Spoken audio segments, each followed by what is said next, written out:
Donc maintenant, nous allons nous intéresser à la programmation en C. Donc on va ouvrir le projet École PPC, c'est le premier projet avec le premier programme. Voilà, donc on lance l'environnement micro C. Et nous allons découvrir notre premier programme en C sous l'environnement micro C. Donc l'environnement micro C, c'est un compilateur C qui travaille avec une carte spécifique, mais on peut le travailler, avec notre propre carte.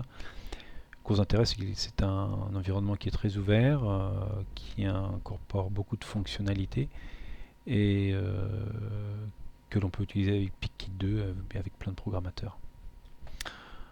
Donc là, nous avons notre premier programme C. Donc en champ commentaire, quand vous avez double barre, c'est du champ commentaire en vert. C'est pas pris comme information de compilation. Et tout le reste, tout ce qui n'est pas vert, c'est de la programmation en C. Donc d'abord, on voit qu'on a une variable texte qui est définie comme type caractère, qui est une chaîne de caractères qui s'appelle champ du monde. Donc ça permettra d'afficher sur le LCD l'information champ du monde. On a une donnée courte qui est non signée, qui s'appelle kdata, spécial et down, donc trois variables qui sont mises à 0.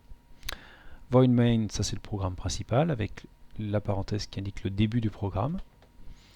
Et là, la fin du programme, c'est la parenthèse qui est fermée. Donc dans un premier temps, on va configurer le LCD. Le LCD, il est sur le port B, connecté sur les broches 0, 1, 2, 3, 4, 5, 6. Si on regarde le fichier simplifié de notre carte de LED, on est bien connecté sur RB0, RB1, RB2, RB3, RB4, RB5 et RB6 n'est pas utilisé là. Donc là il y a l'afficheur LCD. Là on va, si on peut regarder un peu le schéma, là on va simuler les signaux qu'on voit le clavier. On va les injecter sur RC1, RC0, c'est-à-dire sur le pic à ce niveau-là, ils sont injectés. Et donc on va récupérer des informations et on va les afficher sur le LCD. Là vous avez la trame qui est générée sur RC1, RC0, dans ce fichier aide lettre 1. Et donc ça va nous permettre de vérifier notre programme en quelque sorte, avant de programmer sur la carte réelle. Alors là, on fait un clear, c'est-à-dire qu'on efface le LCD. Là, on efface le curseur, on le met off.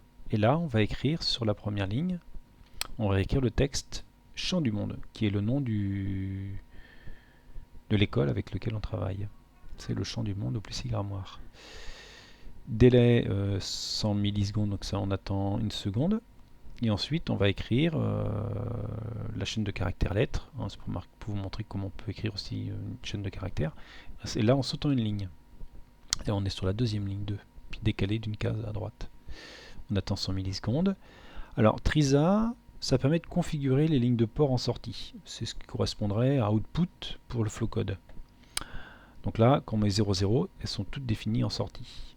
INTCon, là, on interdit toutes les interruptions. Avec un S, ça serait mieux. Voilà, toutes les interruptions.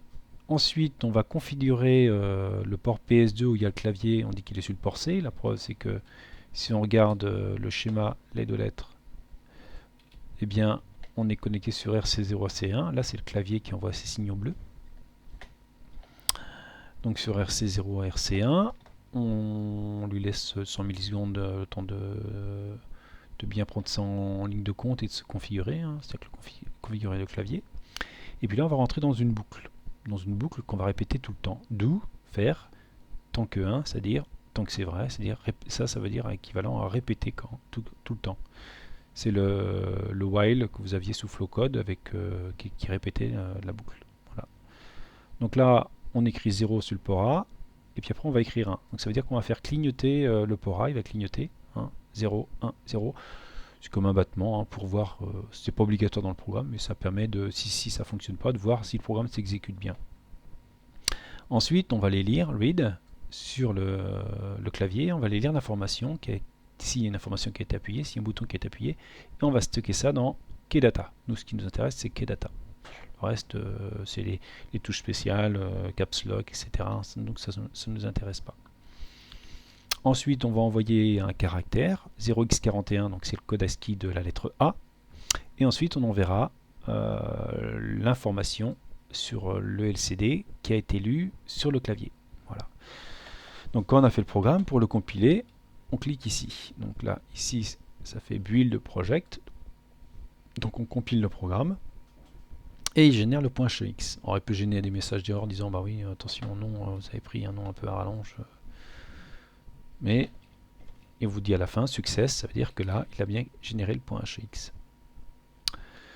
Donc quand on a le .hex, on peut l'incorporer, comme d'habitude, dans notre flowcode, école.hex.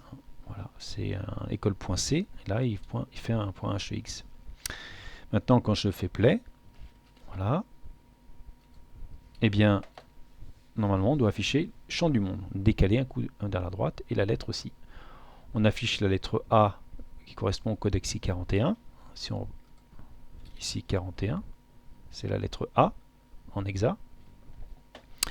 Et puis on affiche l'information, donc on affiche là un 4, c'est la trame qui est envoyée ici sur RC1 et CR0. Donc a priori, après tout dépendra de ce qu'envoie le clavier, mais ce programme doit fonctionner et on doit récupérer une information, donc la C4, sur l'afficheur LCD. Donc voilà pour cette première présentation.